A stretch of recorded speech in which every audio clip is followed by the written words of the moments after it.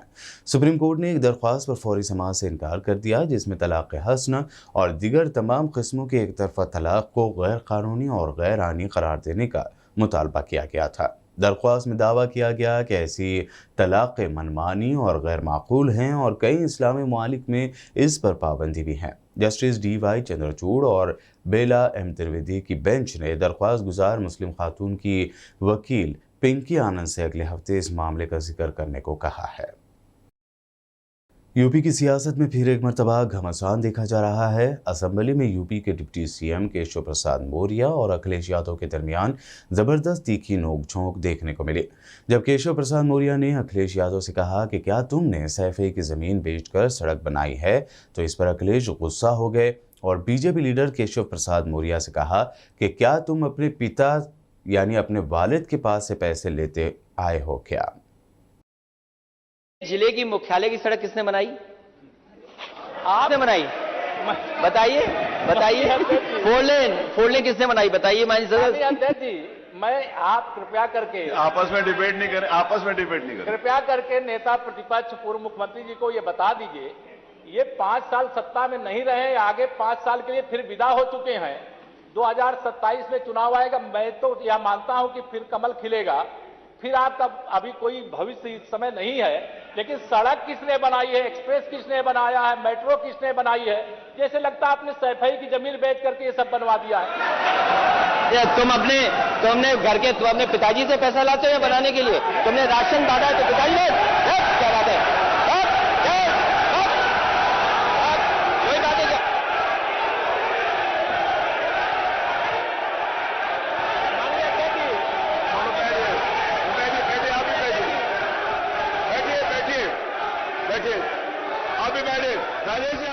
एक तवील अरसे तक कांग्रेस का साथ देने के बाद कल पार्टी से इस्तीफा देने वाले सीनियर लीडर कपिल सिब्बल ने कहा कि उन्हें पार्टी से कोई शिकायत नहीं, ये आगे बढ़ने का वक्त है। कपिल सिब्बल ने समाजवादी पार्टी की हिमायत करदा एक आज़ाद उम्मीदवार के तौर पर अपना पर्चा नामजदगी दाखिल किया है। कपिल सिब्बल ने आज कहा कि मैं मुल्क की एक आज़ाद आवाज़ बनना चाहता हूं। इस वक्त पार्लियामेंट में कोई आज़ाद आवाज़ नहीं है, हर कोई किसी न किसी सियासी पार्टी के बंधन में बंधा हुआ है और मेंबर अपने दिल की बात नहीं कह सकते। कपिल सिब्बल के कांग्रेस छोड़ने पर तंज करते हुए एमपी के होम मिनिस्टर नरोत्तम मिश्रा ने कहा कि रोम जल रहा था और नीरव बांसुरी बजा रहा था। ये कहावत कांग्रेस लीडर राहुल गांधी पर मुनासिब बैठती है। एक हफ्ते में पार्टी के 3 बड़े लीडरों ने कांग्रेस छोड़ दी और राहुल विदेश में बैठकर छुट्टियां मना रहे हैं। इस दिल के टुकड़े हजार हुए, कोई यहाँ गिरा कोई वहां गिरा। ये कांग्रेस की स्थिति है। पिछले 1 सप्ताह में 3 लोग रवाना हो गए। भाई विदेश में है, बाबा रोम जल रहा था, नीरो बंसी बजा रहा था। जाखड़ जी चले गए पंजाब में, हार्दिक पटेल चले गए गुजरात में, और तो कल कपिल सिब्बल जी हाथ छोड़ के साइकिल पे सवार हो गए। ये उन वरिष्ठ नेताओं की बात कर रहा हूं मैं, छोटे कार्यकर्ताओं का तो भगदड़ का आलम है कांग्रेस। इसलिए मैंने कहा था कि भारत जोड़ो की जगह कांग्रेस जोड़ो यात्रा निकाल भाई। वहीं कश्मीर की सियासी लीडर यासीन मलिक को उम्र कैद की सजा पर मध्य प्रदेश के वजीर दाखिला नरोत्तम मिश्रा ने कहा कि कांग्रेस मुल्क तोड़ने वाले टुकड़े टुकड़े गैंग के पीछे है और एक बार फिर ये साबित हो गया क्योंकि उन्होंने यासीन मलिक की गिरफ्तारी पर कोई रद्द-ए-अमल नहीं दिया है। अच्छा, यासीन मलिक के मामले में आप बताओ, कोई राहुल जी का ट्वीट आया या प्रतिक्रिया आई? दिग्विजय सिंह जी का ट्वीट आया, प्रतिक्रिया आई? माननीय सोनिया गांधी की प्रतिक्रिया या ट्वीट आया? इससे यह सिद्ध हो गया कि यासीन मलिक कांग्रेस के द्वारा पोषित आतंकवादी था। न्यायालय ने उसको आतंकवादी सिद्ध किया है। कोई राजनीतिक दल का आरोप नहीं है उस पर। वैसे तो उसने खुद ने टीवी पर स्वीकार किया था हत्या करने का मामला।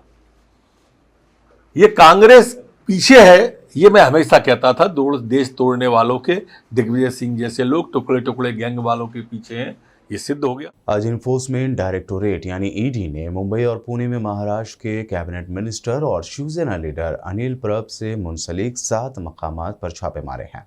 ये कार्रवाई मनी लॉन्ड्रिंग के मामले में की गई है। ये छापे पुणे, मुंबई और दापोली में हुए हैं। जांच एजेंसी की जानिब से शिवसेना लीडर के खिलाफ मनी लॉन्ड्रिंग की मुजरिमाना दफात के तहत ताज़ा मुकदमा दर्ज करने के बाद पुणे, मुंबई और दापोली में अनिल परब की रिहाइशगाह समेत 7 मकामात पर तलाशी ली जा रही है। अनिल परब से ईडी ने मनी लॉन्ड्रिंग के एक और मामले में पूछताछ की है जिसमें साबिक वजीर अनिल देशमुख शामिल हैं। आम आदमी पार्टी लीडर दुर्गेश पाठक ने मीडिया से बात करते हुए दावा किया कि बीजेपी के बुलडोजर का गरीबों पर कहर जारी है। राजेंद्र नगर में एमसीडी ने गरीबों के 35-40 साल पुरानी दुकानें तोड़कर उनका रोजगार छीन लिया है। आज सुबह ना कोई नोटिस दिया, ना कोई बातचीत की, ना कोई बात रखी, और सुबह सुबह भारतीय जनता पार्टी की एमसीडी अपने अहंकार, अपने लालच का जो बुलडोज़र है वो लेकर गरीबों को नस्तनाबूद कर दिया। वहाँ से उनके दुकानें ध्वस्त कर दी गई। जब उन्होंने कुछ पूछने की कोशिश की गई तो उनके साथ हाथापाई की गई। उनके सामान उठा लिए गए। उनके सिलेंडर, जो घर के अंदर सिलेंडर लगते हैं, वो सिलेंडर उठा के लेके चले गए। उनकी बर्तन ले लिए गए। बहुत ही कहर ढाया गया भारतीय जनता पार्टी के द्वारा, वहाँ पे एमसीडी के द्वारा। साथियों, आज नारायणा इंडस्ट्रियल फेज़ 1 के कुछ साथी जिनके दुकानों पे ऐसा किया गया, मेरे साथ बैठे हुए अपनी आप बीती बताएंगे आपको कैसे कैसे हुआ। वहाँ पे लगभग 30 से 40 दुकानें मुश्किल से 15 से 20 मिनट के अंदर पूरी तरह से तबाह कर दिया गया। उनका, आप वहाँ में से, मैं जानता हूँ आप में से बहुत सारे साथी वहाँ पे गए भी थे, ग्राउंड रिपोर्टिंग की। आप लोगों को वहाँ की स्थिति का अंदाज़ा हो चुका होगा। कह रहे हैं कि ये अनऑथराइज दुकानें थी, अवैध दुकानें थी, इंक्रोचमेंट दुकानें थी। मैं भारतीय जनता पार्टी से एक ही प्रश्न पूछना चाहता हूँ कि आदर्श गुप्ता जी से एक ही प्रश्न पूछना चाहता हूँ कि सर आप ये बताइए कि कोई दुकान अगर 35 साल से चल रही है, कोई दुकान अगर 40 साल से चल रही है, तो वो अनऑथराइज कैसे हो सकती है? वो अवैध कैसे हो सकती है? 20 साल से आप एमसीडी के अंदर, आपने कुछ क्यों नहीं किया? और अब आखिर में हेडलाइंस पर एक और नजर। इसराइल ने खुलेआम शुरू कर दी गुंडागर्दी, कलकेलिया में मस्जिद कर दी शहीद। मस्जिद अल समूद को बचाने के लिए हथियारबंद इजरायली फौजियों से टकरा गए फलस्तीनी, मुतादिद जख्मी, लेकिन शहीद कर दी गई मस्जिद। मस्जिद अक्सा पर कब्जा करने और फलस्तीनियों को इश्तियार अंगेजी के लिए उभारने की इसराइली कोशिश। हमास ने फलस्तीनियों से इतवार के दिन मस्जिद अक्सा पहुंचकर इज्तिमाई दुआ में हिस्सा लेने की कॉल दी। सऊदी अरब के नए जदीद शहर न्यूम में क्या शराब पर से हटा दी जाएगी पाबंदी? इस सवाल के जवाब में सऊदी शहजादी हैफा ने कहा, शराब से मुतालिक सऊदी कवानीन को बदलने का नहीं है कोई इरादा।